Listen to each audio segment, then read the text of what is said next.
What if you find the perfect house to buy, but it turns out that the owner is in bankruptcy?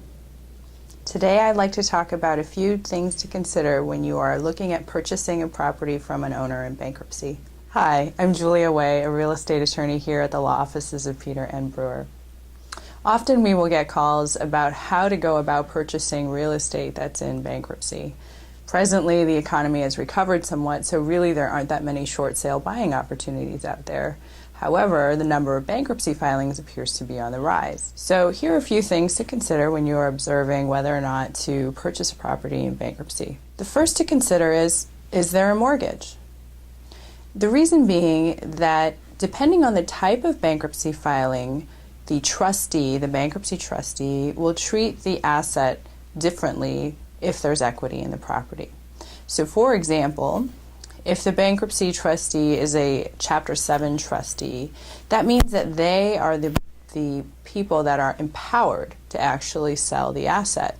And so they go through an analysis about whether or not to liquidate the asset, and that includes factoring the homestead exemption, whether that applies, and whether or not there's equity above and beyond that would pay off other creditors in the bankruptcy estate.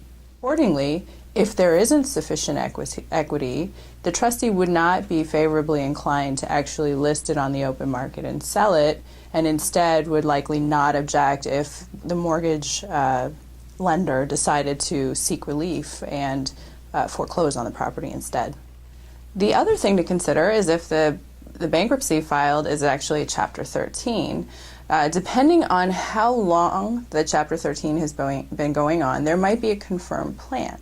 So one of the things to evaluate is whether or not the debtor even has the power to sell the asset, or if the asset has already been provided for, the sale of the asset has already been provided for through the Chapter 13 plan.